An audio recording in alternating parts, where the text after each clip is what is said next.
so we'll be able to do lots of different parts to the series. Today we are going to start with the first chapter about space. So let's get into it.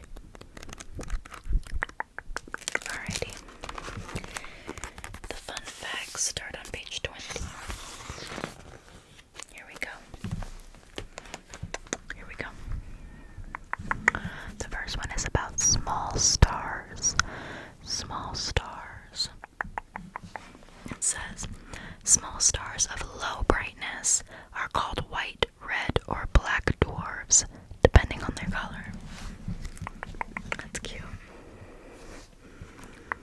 Red dwarfs are bigger than the planet Jupiter, but smaller than our medium-sized star, the Sun. I'm not going to read this whole thing because there are a lot of little stars. No red dwarf can be seen with the naked eye, not even the nearest star to the Sun, the red dwarf Proxima Centauri.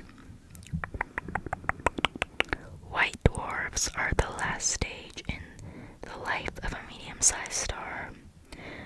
Although they are even smaller than red dwarfs, no bigger than Earth. They contain the same amount of matter as the Sun. Our night sky's brightest star is called Sirius. It's called the Dog Star, and it has a white dwarf companion called Pup Star. That's so cute. I always see that one star that's like shining in the sky. And I'm like, I wonder what it is. I always thought it was like a planet, but apparently it is Sirius, the Dog Star. So now you know. So apparently black dwarf stars were either not big enough to start shining, or they have burned up with all of their nuclear fuel and stopped glowing like a coal cinder. That's interesting. There's a little photo of it. How cute is that? Okay, there are some brown dwarfs, which are very cool space objects, and they're bigger, like slightly bigger than Jupiter, so about the same size, but they're formed the same way as other stars. They just weren't big enough to start shining properly. And then the black dwarfs are small, just little stars. It says they're cold and dead stars. And the smallest kind of star is called a neutron star. Okay. Now it says life. So I'm guessing this is about life in space. It says, life is only known to exist on Earth, but in 1986 NASA found what they thought might be fossils of microscopic living things in a rock from Mars. That's interesting. Life on Earth probably began 3.8 billion years ago. I was just reading about the before Homo sapiens. It was the Hectus. Do you guys know what I'm talking about? I forgot what they're called, but it's the like species that came before us that like developed us or whatever, and they lived on this Earth longer than like Hectus something, but they lived on this Earth longer than we have. I think it was like 200 million years. And we've only lived on this Earth for about, I don't know, 200,000, I don't know. Math is hard. But anyways, that's really interesting. Okay, the first life forms were probably bacteria, which lived in very hot water under or around underwater volcanoes. That's interesting. Just little bacteria. Most scientists say life's basic chemicals formed on Earth. The astronomer Fred Hoyle said they came from space. Basic organic life chemicals, such as amino acids, have been detected in nebulae and meteorites. Huge lightning flashes may have caused big organic molecules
avoids micrometeorites.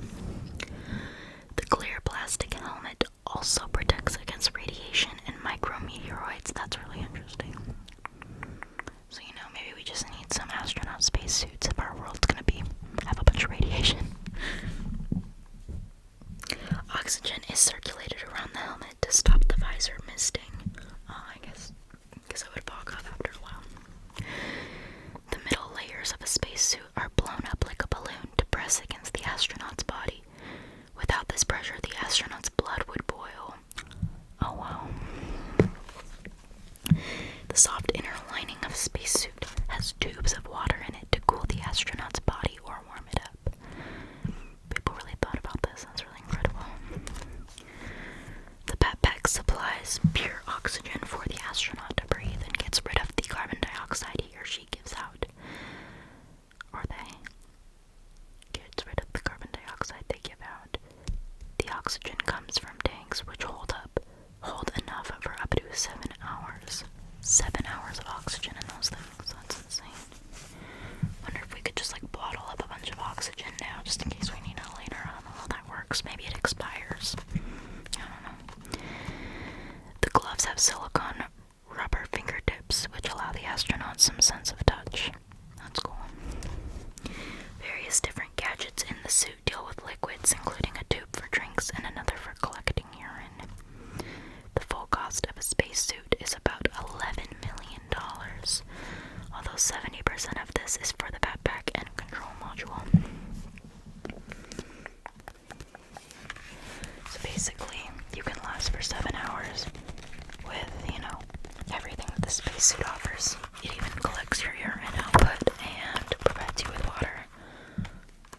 That's really cool. Okay, now we're moving on to the Newton.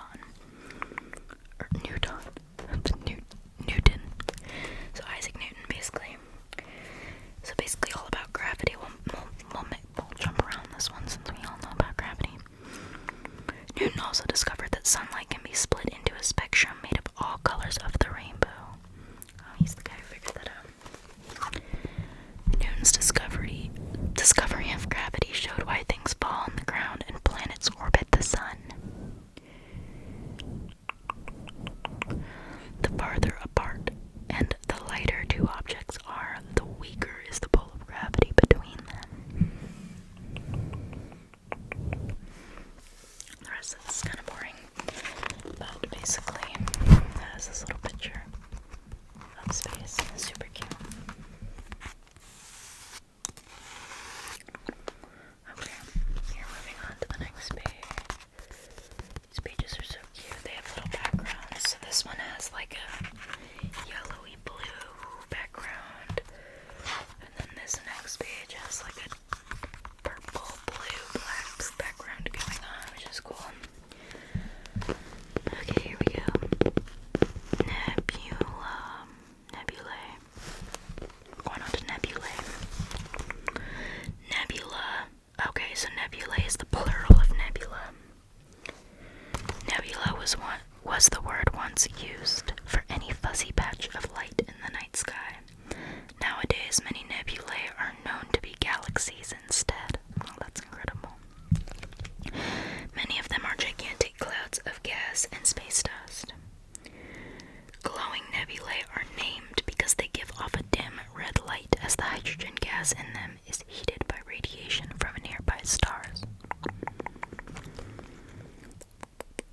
Alright, we'll skip around this one. There's a lot of different nebula, which are super cool, I think. I don't know, but for positive, but maybe this is an example of nebulae. I like to see the development of science over time, how they realize all these things. Okay, this is where it gets interesting, guys. Extraterrestrials. Here we go. ET means outside Earth, extraterrestrial. Sometimes scientists say that ET life could develop anywhere in the universe where there is a flow of energy. One extreme idea is that space clouds could become sentient beings. So space clouds could become sentient beings, which basically means beings that can think and have a mind. also says most scientists believe that if there is ET life anywhere in the universe, it must be based on the chemistry of carbon, as life on Earth is. If civilizations like ours exist elsewhere, they may be on planets circling other stars. This is why the discovery of other planetary systems is so exciting. That's insane to think about. All we know is Earth. But there could be other things. The Drake equation. It was proposed by an astronomer, Frank Drake, to work out how many civilians there could be in our galaxy. So the theory is that there could possibly be millions of civilizations in the galaxy. That's the possibility. If there were other places that were filled with carbon that were circulating other stars, because our star is the sun, of course. So there's this little photo for the extraterrestrial bed. Okay. We're not gonna do the HR diagram, that looks boring. Let's do the Milky Way. The Milky Way is the faint, hazy band of light that you can see stretching across the night sky. Looking through binoculars, you would see that the Milky Way is made up of countless stars. A galaxy is a vast cluster of stars, and the Milky Way is our view of the galaxy we live in, called the galaxy. The Milky Way galaxy is one of billions in space. The galaxy is 100,000 light years across and 1,000 light years thick. It is made up of 100 billion stars. All the stars are arranged in a spiral with a bulge in the middle. Our sun is just one of the billions of stars on one arm of the spiral, so I guess we're in the Milky Way. Our sun is our sun is one of the billion stars on an arm of the spiral in the Milky Way. The galaxy is whirling rapidly, spinning our sun and all its other stars around at 62 million miles per hour. The sun travels around the galaxy once every 200 million years, a journey of 100,000 light years. The huge bulge at the center of the galaxy is about 20,000 light years across and 3,000 light years thick. It contains only very old stars and little dust or gas. There may be a huge black hole in the very middle of the galaxy. They don't know. So this is what it looks like to us in the sky. This little photo right here. Okay, next page, guys.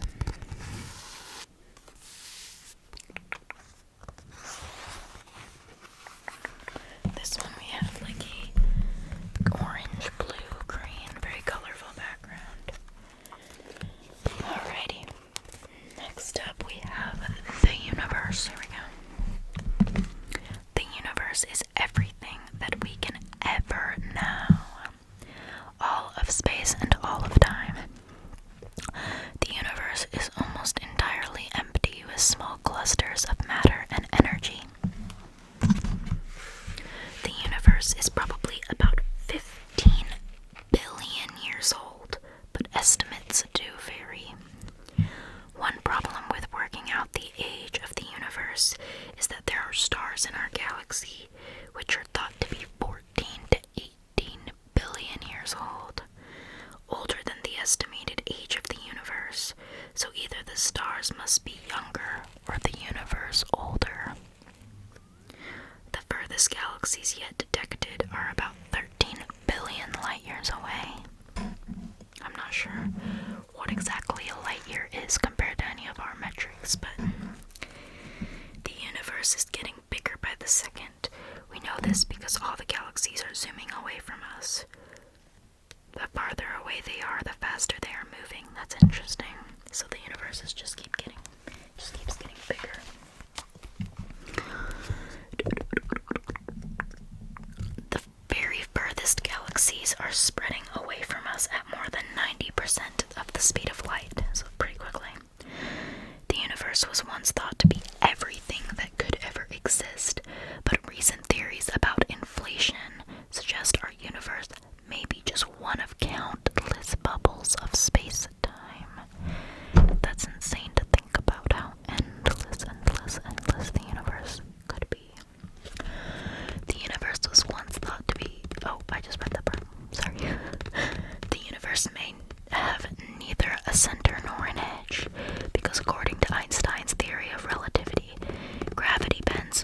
of space-time around into an endless curve, endless curve, endless curve. Okay. Here's our little photo of the universe. Pretty cool. Okay. Next up we have black holes. These are interesting to me. Okay. Black holes. They're a place where gravity is so strong that it sucks everything in, including light. If you fell into a black hole, you'd stretch like spaghetti. Black holes form when a star or galaxy gets so dense that it collapses under the pull of its own gravity. They may exist at the heart of every galaxy. Gravity shrinks a black hole to an unimaginably small point called a singularity. Around a singularity, gravity is so intense that space-time is bent into a funnel. Matter spiraling into a black hole is torn apart and glows so brightly that it creates the brightest objects in the universe. The swirling gases around the black hole turn it into an electrical generator, making it spout jets of electricity billions of miles out into space. The opposite of black holes may be white holes, which spray out matter and light like fountains. Black holes and white holes may join to form tunnels called wormholes, and these may be the secret to time travel. This is really interesting. Black holes mixed with white holes are what creates a wormhole. Black holes and white holes created the wormhole. It's pretty fascinating. Okay, and then this photo for this one is an artist's impression of what it might look like with jets of electricity shooting out from either side. An artist's impression of a black hole. Okay. Next up we have Mercury. There's a lot of space ones. I have to make lots of parts to this. Mercury is the nearest planet to the sun. It is also the fastest orbiting. Sorry, if you can hear my dog, she is a little bit excited. Mercury is the fastest orbiting of all of the planets, and it gets around the sun in just 88 days. That's so fast. Mercury takes 58.6 days to rotate once, so their day lasts nearly 59 times as long as ours. So like one day is equivalent to like 59 of our days, I think is what it's trying to say. Temperatures on Mercury veer from negative 290 degrees at night to more than 800 during the day. Hot enough to melt lead. That's insane. Okay. The crust and mantle of Mercury are made mostly of rock, but the core of it is solid iron. Wow. Mercury's dusty surface is pocketed by craters made by space debris crashing into it.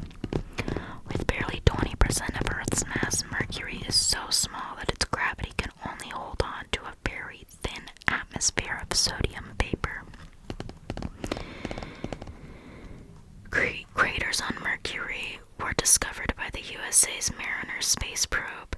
They have names like Bach, Beethoven, Wagner, Shakespeare, and Tolstoy. So here's a little photo of Mercury.